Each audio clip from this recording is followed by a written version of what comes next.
नमस्कार। मैं डॉक्टर जफरुल्ला खान आज के इस वीडियो में आप सबको स्वागत करता हूं। आज हम 55वें सेशन पर पहुंच गए हैं। इस 55वें सेशन में कुवेम्पू यूनिवर्सिटी के थर्ड सेमेस्टर बीकॉम बीबीए के पाठ्यक्रम को देखेंगे। आपकी कक्षा के लिए, इस कक्षा के लिए अनुवाद भाग रखा गया है।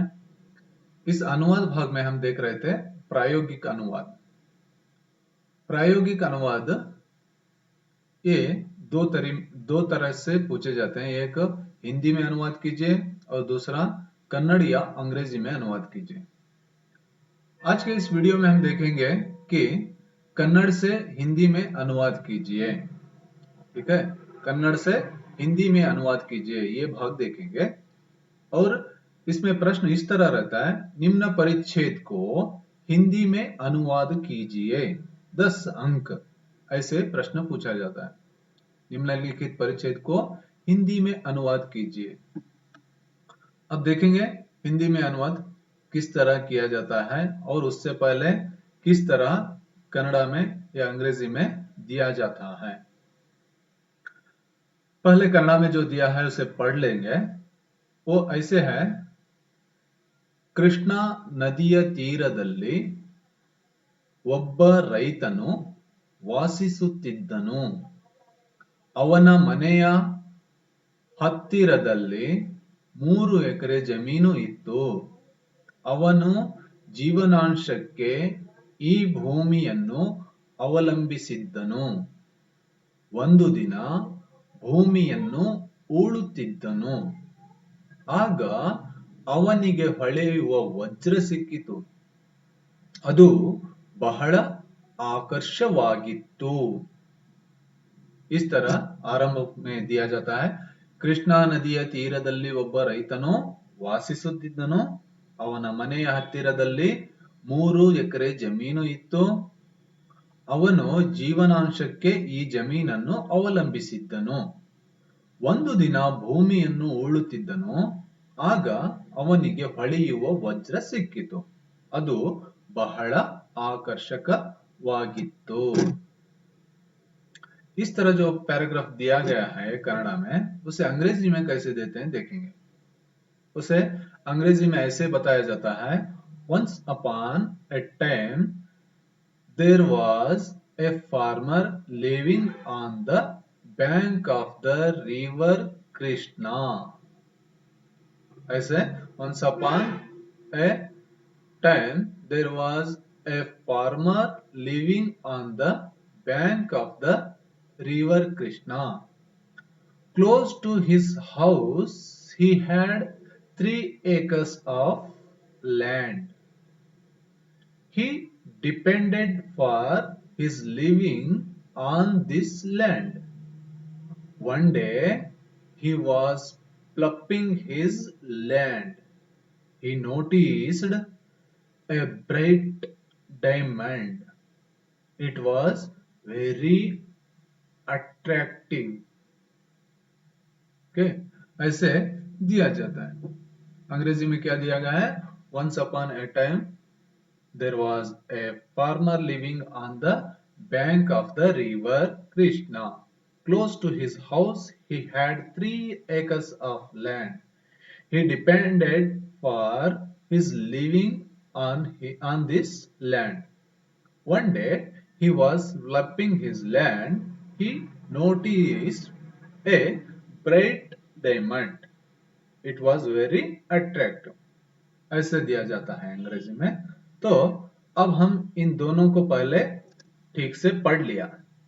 अब पढ़ लेने के बाद क्या करना है, पढ़ते पढ़ते समझ भी लिया और अब उसे किस तरह अनुवाद करना है, एक एक करके एक एक वाक्य अनुवाद करते जाना है। ठीक है, अब देखेंगे हिंदी में इसका अनुवाद कैसे हुआ है, किस तरह इसका अनुवाद किया गया है, हुआ है, देखेंगे। हिंदी में अनुवाद कीजिए। आप जानते हैं इस पैराग्राफ को अनुवाद करने से 10 अंक मिलेंगे। ऐसे ही अनुवाद दिए जाते हैं, मगर यही आते हैं बोल के हम कह नहीं सकते, क्योंकि ऐसे केवल क्या है उदाहरण के लिए दिए गए हैं। ऐसे बहुत सारे अलग अलग पैराग्राफों को, परिच्छेदों को दिए जा सकते हैं। अब इसका उत्तर देखेंगे हम। हिंदी में अनुवाद, जो हमने अब ऊपर कन्नड़ या अंग्रेजी में पढ़ लिया, उसका अनुवाद हिंदी में कैसे कर सकते हैं, किस तरह उसका अनुवाद कर सकते हैं, अब देखेंगे। हिंदी में अनुवाद है, कृष्णा नदी के किनारे एक किसान रहता था। कृष्णा नदी के किनारे एक किसान रहता था। उसके घर के पास 3 एकड़ जमीन थी। उसके घर के पास 3 एकड़ जमीन थी। वह इस जमीन के सहारे अपना जीवन निर्वाह करता था। वह इस जमीन के सहारे अपना जीवन निर्वाह करता था। वह एक दिन जमीन में खोदी कर रहा था। वह एक दिन जमीन में खोदी कर रहा था। उस समय उसे चमकने वाला हीरा मिला। उस समय उसे चमकने वाला हीरा मिला। वह बहुत सुंदर और आकर्षक था। हिंदी में ऐसे क्या करना है, आपको अनुवाद करना है। पहले उसे पढ़ लेते हैं तो हमें समझ में आता है कि ये पूरा पैराग्राफ, परिच्छेद क्या बता रहा है। तो उसके बाद एक एक वाक्य करके अनुवाद करते जाना है। कैसे है?